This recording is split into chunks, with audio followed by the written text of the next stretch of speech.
Et on se retrouve dans Punchline, toujours pour évoquer cette attaque contre la préfecture de police de Paris avec 4 policiers tués. On est avec le commissaire David Lebars, bonsoir, secrétaire général du syndicat des commissaires de police. On est avec Yves Lefebvre, bonsoir, secrétaire général SGP Police, avec le député La République En Marche, Éric Pouillat, bonsoir. Vous êtes l'un des auteurs du rapport sur la radicalisation dans les services publics, et avec Patrick Kludman, avocat. Merci à tous les 4 de nous avoir rejoints. On est toujours bien sûr avec Jean-Claude Dacier et Karim Zerebi. C'est évidemment un traumatisme, David Lebars, pour tous les policiers. Même sentiment? Oui, même sentiment, bien évidemment. Moi, j'en appelle un peu à la raison des politiques de tous bords. Hein. Politiques de tous bords qui, aujourd'hui, font la chasse aux sorcières dans leur monde politique. Je l'ai dit, je vais le redire. Là, aujourd'hui, on n'est pas là pour savoir à qui est la faute. L'objectif, aujourd'hui, qu'on a tous, c'est que ça ne puisse pas se renouveler, tout simplement. Et on tirera les conclusions à un moment donné. Oui, mais il faut bien savoir à qui est la faute quand même. Oui, non, mais bien sûr. Mais où est-ce que le problème déjà, dans un premier temps, c'est déjà d'analyser et de faire en sorte d'avoir les moyens. Et monsieur le député a eu, je dirais, la capacité et a proposé, et a fait un certain nombre de propositions allant dans le bon sens. Mais aujourd'hui, c'est de faire en sorte de rassurer aussi nos collègues policiers. Pas simplement que des services du renseignement. Parce qu'aujourd'hui, on commence à lire un peu tout et n'importe quoi. Et il y a toujours cette probabilité, pour le moment, de peut-être de diffusion d'éléments vers l'extérieur. Donc aujourd'hui, il y a le spectre de la peur. Et les policiers se retirent aussi, se sentent, comme le disait David Lebars, se sentent aujourd'hui dépossédés de leur deuil. Je crois qu'à chaque jour, ça peine. Je crois qu'on en fait beaucoup, comme sur les propos de Christophe Castaner jeudi soir. Vous n'avez pas toujours été tendre avec lui, pourtant. Je ne serai pas toujours tendre avec lui, mais là, je pense quand même que c'est un mauvais procès qu'on lui fait, franchement. C'est pas, et c'est les éléments qu'on fasse le procès peut-être à ceux qui lui ont donné les informations. Il n'a pas parlé trop vite, Christophe Castaner. On lui a donné les mauvaises informations. Je pense qu'il faut aujourd'hui poser la question aux gens qui lui ont donné les informations. Mais la question, c'est de savoir comment on peut enlever quelqu'un qui se radicalise d'un service public, voilà, sans que ça pèse sur ses collaborateurs, c'est ça. Ça peut se faire. Ça peut se faire à condition que l'information soit remontée. En l'occurrence, je vous rejoins pleinement. Hein. C'est aujourd'hui la lenteur. C'est la lenteur administrative qui est une des causes aussi de ce genre de phénomène. Puis vous savez, le problème aujourd'hui, c'est que l'agent, quand il va signaler la radicalisation ou la supposée radicalisation d'un de ses collègues de travail, il va passer par tous les strates de la voie hiérarchique, et Dieu sait s'ils sont nombreux, pas David Lebars qui pourra prétendre à me dire le contraire, et avant que ça arrive à l'échelon sommital de la hiérarchie, en l'occurrence de la DRPP. Nous, ce qu'on souhaite très vite, moi je l'ai déjà dit à Christophe Castaner ce week-end, c'est qu'on puisse avoir un signalement quasi immédiat, et derrière, bien évidemment, avec les moyens d'enquête qui vont être mis en adéquation, et ne pas question non plus de rentrer dans un phénomène de délation. Il faut avoir des éléments probants, mais qui permettent véritablement de gagner du temps. Oui, mais je veux votre avis, messieurs Lebars et Lefebvre. On a aujourd'hui des informations qui nous proviennent. Quelle est la vérité de ces informations? Moi, je veux bien croire quand même certains médias qui nous les font remonter là récemment, ces dernières heures, qui disent 2 choses. Un, ses collègues ont indiqué qu'après l'attentat de Charlie, il a dit c'est bien fait. C'est une apologie du terrorisme. Quand on est fonctionnaire de police en exercice, quel que soit son grade ou son service, et là en l'occurrence, on est sur un service de renseignement hypersensible, dire c'est bien fait, qui a généré le déclenchement d'un référent en charge de la radicalisation qui s'est entretenu avec la personne et qui a dit à ses collègues, après s'être entretenu à la personne, est-ce que vous souhaitez effectuer un signalement? Très franchement, est-ce que ça nécessite un signalement de ses collègues lorsqu'on a fait l'apologie du terrorisme et que le référent en charge de la radicalisation est venu au contact de la dite personne qui a commis ce périple criminel? Est-ce qu'on n'aurait pas dû, à un moment donné, illico presto, le mettre sous surveillance? C'est pour ça que j'insiste bien sur la simplification aujourd'hui, parce que David Lebars se disait, aujourd'hui tout doit être transcrit par écrit.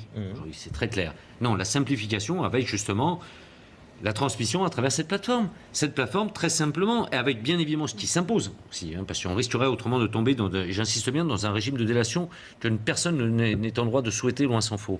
C'est de trouver ensuite les moyens, d'avoir les moyens adéquats pour mettre en place cette enquête. Mais c'est vrai que là, il y a problème, effectivement, il y a problème. Alors, et on peut pas... C'est cette lourdeur administrative aujourd'hui où tout doit être traduit par écrit. Effectivement, les collègues, et je rejoins David Lebars, ces collègues ont fait preuve peut-être d'empathie à un moment donné en disant, bon... Ah là, il a dérapé, mais finalement, il est bien au quotidien. C'est une erreur de langage. Alors que là, s'il y avait eu avec le danger, d'être ensuite mis, je dirais, d'être stigmatisé par la personne à un moment donné signalée. C'est là tout le danger. Allons sur la simplification. Pour être efficace, il faut être simple. Effectivement, pourquoi à partir de 2015, il y a 4 ans, il fait l'apologie du terrorisme, pendant 4 ans, il est habilité secret défense? Oui, parce qu'il est tout simplement, il est détenteur d'une habilitation de 7 ans. Oui. Donc, qui arrive à terme échu en 2020. Oui, mais on peut la remettre en cause. Quand tu fais l'apologie du terrorisme, Karim, attendez. Ce qu'il faut mettre au crédit, quand même, c'est que l'actuelle directrice du renseignement de la préfecture de police de Paris, arrivant à la DGSI, a mis en place des procédures, elle a renforcé, je dirais, le criblage au sein de la DRPP. Il faut lui rendre ça. Sauf à dire que quand elle est arrivée, ces mesures ont été appliquées et sont appliquées pour tous les nouveaux rentrants. Et ne sont impliqués pour les renouvelants qu'au moment du renouvellement de leur habilitation secret défense. Donc ce qui fait dans le cas de cet assassin et potentiellement terroriste, on en arrivait à un criblage en 2020.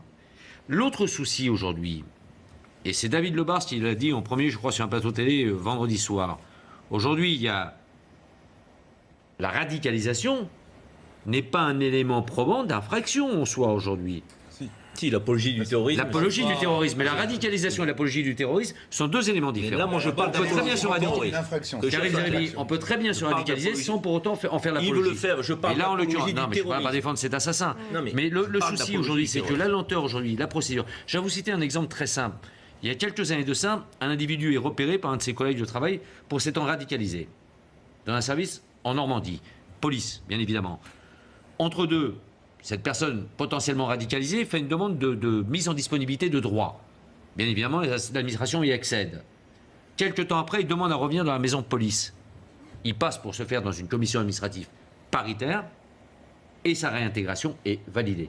Écarté d'un service sensible, mais comme disait David Lebars tout à l'heure, le souci c'est de ne pas descendre, je dirais, des services de renseignement dans les services de la PJ ou de la sécurité publique. Le verre restera toujours dans le verre. Une petite question pour un policier comme vous, c'est quoi quelqu'un qui est radicalisé? C'est quoi? Dites-moi. C'est très compliqué, Jean-Claude Dacier. C'est très compliqué, Jean-Claude Dacier. Donc, faire la différence entre radicaliser potentiellement... On peut mais c'est bien pour passer à l'acte. C'est bien pour ça qu'entre la radicalisation et le fait d'être radicalisé et le fait de passer à en faire de l'apologie, c'est là qu'on peut le détecter. Mais on a beaucoup de failles dans ce système. On a eu il y a quelques temps de ça un élève gardien de la paix qui a été sanctionné pour avoir fait l'apologie de Daesh sur les réseaux sociaux. Mais devant le vide aujourd'hui du droit en matière du droit administratif, est-ce que la loi ne peut pas aider ce gamin a été reconduit à une scolarité de gardien de la paix. Sortons de la politique, messieurs. Je suis un peu attaqué. Vous savez, les représentants du personnel de la police nationale que nous sommes avec David Lebars, on attend autre chose de la classe politique que de savoir si effectivement un ministre de l'Intérieur doit démissionner ou pas. Ce qu'on attend de la classe politique, c'est qu'aujourd'hui la classe politique ait la capacité à analyser ce qui a été fait, ou du moins les failles dans le système, pour qu'on puisse avoir demain les outils adéquats pour justement préserver l'intégrité physique des policiers, mais au-delà des policiers, l'intégrité physique de tous nos concitoyens. Parce que si on attaque un flic, on attaque la société. Nous, c'est ce qu'on attend aujourd'hui. Alors vous savez, rentrer dans des propos... Moi, je fais du syndicalisme à mon humble niveau. Je ne rentrerai certainement pas dans le débat politique. Mais c'est ce que, par contre, permettez-moi de vous dire, monsieur le député, que c'est ce que nous attendons des députés, des élus, de quelque bord qu'ils soient. Qu'on puisse travailler aujourd'hui pour pas que ce qui s'est abominablement passé jeudi puisse se reproduire, tout simplement. Avec cette inquiétude profonde que certains noms, l'adresse ait pu être divulguée aussi, si c'est confirmé. On n'a pas de confirmation pour l'instant, Yves Lefebvre. Non, pas de confirmation, mais c'est malheureusement ce qu'on craint tous et toutes, je dirais du Sérail Police depuis jeudi. Depuis jeudi, parce qu'on subodrait quand même la potentialité d'un acte terroriste, et qui plus est depuis vendredi après-midi. Oui, bien évidemment, de par son rôle d'administrateur de réseau, on savait malheureusement qu'il pouvait avoir accès à certaines données, et les éléments de certains diffusés par certains médias ce soir tendent à le confirmer. Mais je rejoins David Lebars, bien sûr. Là, il va falloir prendre des mesures, mais en toute urgence. Il ne faut certainement pas là que quelqu'un tente de minimiser la potentialité du risque pour nos collègues, mais bien évidemment pour leurs familles, pour leurs époux ou épouses, leurs enfants, bref, leur environnement. On imagine le traumatisme. C'est Magnanville. Fois 1000. Fois 1000, voilà, maître. C'est Magnanville fois 1000, voilà. Retrouvez toute notre actualité sur videopolice.com, la chaîne YouTube d'Unité SGP Police.